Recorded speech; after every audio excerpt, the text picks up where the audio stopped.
ಅದಕ್ಕೋಸ್ಕರ ಪ್ರೆಸ್ ಮುಂದೆ ಬಂದಿದ್ದೀವಿ. ಇಂಜಿನಿಯರಿಂಗ್ ಕಾಲೇಜ್ ಸಂಬಂಧಪಟ್ಟಂತೆ ನಾವು ಬಂದ ಮೇಲೆ 3 ಹೊಸ ಕೋರ್ಸ್ ಬಂದಿದ್ದೀವಿ. ಇದೆಲ್ಲ ನಾವೇನ ಮಾಡಿದ್ವಿ, ಅಡ್ಮಿಷನ್ನಲ್ಲಿ ಪರ್ಸೆಂಟೇಜ್ ಇಂಪ್ರೂವ್ಮೆಂಟ್. ನಮಗೆಲ್ಲ ಗೊತ್ತಿದೆ ಇದು ಯಾವ ಥರ ಆಗ್ತಾ ಇತ್ತು. ನಾವು ಪಾರದರ್ಶಕವಾಗಿ ಮಾಡಿದ್ದೇವೆ. ಕಂಪ್ಯೂಟರ್ನಲ್ಲಿ ಯಾರು ಎಷ್ಟು ದುಡ್ಡು ಕಟ್ಟಿದ್ರು, ಯಾರ ಬೇಕಾದ್ರೂ ನೋಡ್ಬೋದು. ಯಾರ್ಯಾರು ಎಷ್ಟು ಕೊಟ್ಟಿದ್ದಾರೆ, ಯಾರಿಗೆ ಫೀಸ್ ಕೊಟ್ಟಿದ್ದೀವಿ, ಯಾರು ರಾಜಕಾರಣಿಗೆ ಎಷ್ಟು ಕೊಟ್ಟಿದ್ದೀವಿ, ಎಲ್ಲ ಇದೆ. ಪಾರದರ್ಶಕವಾಗಿ ಅದು ಸ್ವಲ್ಪ ಕೆಲವರಿಗೆ ಬೇಜಾರಾಗಿದೆ. ಮಧ್ಯವರ್ತಿಗಳಿಗೆ ನಮ್ಮೆಲ್ಲ ನಿಮಗೆಲ್ಲ ಗೊತ್ತಿದೆ, ಮಧ್ಯವರ್ತಿಗಳು ಎಷ್ಟು ಏನೇನು ಮಾಡ್ತಾಯಿದ್ರು ಕೆಲವರೆಲ್ಲ. ಈ ಕಾರಣದಿಂದ ನಮಗೆ ಸ್ವಲ್ಪ ತೊಂದರೆ ಆಗಿದೆ. ನಮ್ಮೆಲ್ಲ ಇದು ಅಪಾದನೆ ಮಾಡ್ತಾ ಇದ್ದಾರೆ. ನಾವು ಯಾವುದೇ ಲೋಪದೋಷ ಮಾಡಿಲ್ಲ, ನಮ್ಗೆ ಅದರ ಅವಶ್ಯಕತೆಯೂ ಇಲ್ಲ. ಮತ್ತು ಕೆಲವು ಸರ್ಕಾರದಿಂದ ಆಗ್ತಕ್ಕಂಥ ಕೆಲಸ ನಾವು ಯಾವುದೇ ಲಂಚ ಸ್ವತ್ತು ಕೊಡದೆ ಮಾಡಿ ಪ್ರತಿಯೊಂದಕ್ಕೂ ನಾವು ಕೊಡ್ತಕ್ಕಂಥ ಇದನ್ನು ನಮ್ಮ ಶಕ್ತಿಯಿಂದ ನಾವು ಸರ್ಕಾರದಲ್ಲಿ ಏನಾದರೂ ಎಲ್ಲ ಮಾಡ್ಕೊಂಡಿದ್ದೀವಿ. ಒಂದು ಜಾಗ ನಿಮಗೆಲ್ಲ ಮುನ್ಸಿಪಾಲ್ಟಿನೆಲ್ಲ ಗಲಾಟೆ ಮಾಡ್ತಾರೆ. 1 ಎಕರೆ 37 ಗುಂಟೆ ಇಷ್ಟುಟ್ಟಿದೆ.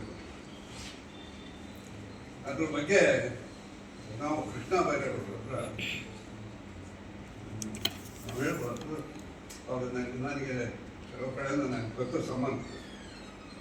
ಫಸ್ಟ್ ಡೇನೇ ಹೋಗಿ ನಾವೆಲ್ಲ ಹೋಗಿ ಒಪ್ಪಂದ ಮಾಡಿ ಅವ್ರ ಇನ್ಸ್ಟ್ರಕ್ಷನ್ಸ್ ಕೊಟ್ಟು ಸೆಕ್ರೆಟರಿ ನೋಡ್ಬಿಟ್ಟು ಡಿ ಸಿ ಅವ್ರಿಗೆ ಬರೀತಾರೆ. ಅಷ್ಟರಲ್ಲಿ ಆಯಿತು. ನಾವು ಅಲ್ಲಿ ಕೈ ಬಿಟ್ಟಿದ್ವಿ. ಯಾರು ಬರ್ತಾರೆ ಪಾರ್ಟಿಸಿಪೇಟ್ ಅದು ನಾವೇ ಡಿವೈಡ್ ಮಾಡೋಣ. ಹಾಗೆಯೇ ನಾವು ಹಣಕಾಸಿನಲ್ಲೂ ಆದಷ್ಟು ಅಭಿವೃದ್ಧಿ ಮಾಡಿದ್ವಿ. ಹಿಂದಿನ ಯಾರೇ ಬಂದರೂ ನಮ್ಮ ಸಂಘ ಸಂಸ್ಥೆಗಳಲ್ಲಿ ಪಾರದರ್ಶಕವಾಗಿ ಇರ್ತಕ್ಕಂಥ ಕೆಲಸವನ್ನು ನಾವು ಮಾಡ್ತಾರೆ. ಯಾರು ಬೇಕಾದ್ರೂ ಏನು ಬೇಕಾದ್ರೂ ಮಾಡ್ಬೋದು. ಇದರಲ್ಲಿ ಎರಡನೇ ಮಾತಿಲ್ಲ, ಯಾವುದೇ ಗುರ್ತು ಇಲ್ಲ, ಮಧ್ಯವರ್ತಿಗಳಿಲ್ಲ. ನಮಗೆ ಆತಂಕ ಆಗಿರೋದು ಮಧ್ಯವರ್ತಿಗಳಿಲ್ಲ. ಇಲ್ಲಿ ಮಧ್ಯವರ್ತಿಗಳು ಮೇಡಮರಿಗೆಲ್ಲ ಗೊತ್ತಿದೆ.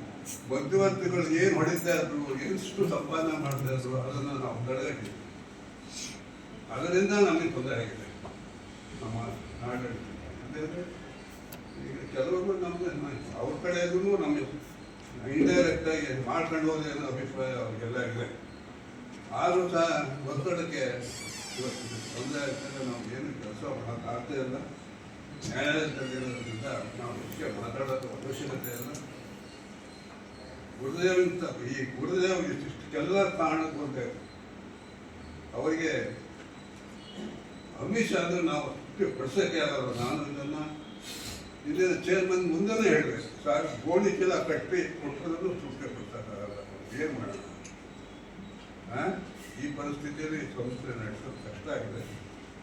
ಮುಂದೆ ಏನು ನಮ್ಮ ಆರ್ಥಿಕ ಪರಿಸ್ಥಿತಿ ಇದೆ ಎಲ್ಲ ಸೆಕ್ರೆಟರಿ ಹೇಳ್ತಾರೆ. ಈಗ ನನಗಾಗಲಿ ಇವರಿಗಾಗಲಿ ಚೆಕ್ ಸೈನ್ ಮಾಡೋ ಅಧಿಕಾರ ಇಲ್ಲ. ಸೆಕ್ರೆಟರಿಗೆ ಚೆಕ್ ಅಧಿಕಾರ ಇಲ್ಲ, ಚೇರ್ಮನ್ಗೆ ಇಲ್ಲ. ಒಂದು ವಿಷಯ ನಮ್ಮಲ್ಲಿ ಹಿಂದೆ ಏನಿತ್ತು ಅಂದರೆ ಒಬ್ಬರೇ ಚೆಕ್ ಮಾಡಿ ಸೈನ್ ಮಾಡೋದು.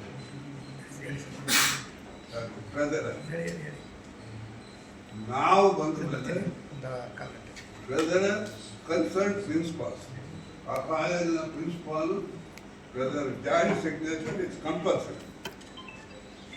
ಅದನ್ನು ಮಾಡಿ. ಅದು ಸ್ವಲ್ಪ ಕೆಲವರಿಗೆ ಬೇಜಾರಾಯಿತು.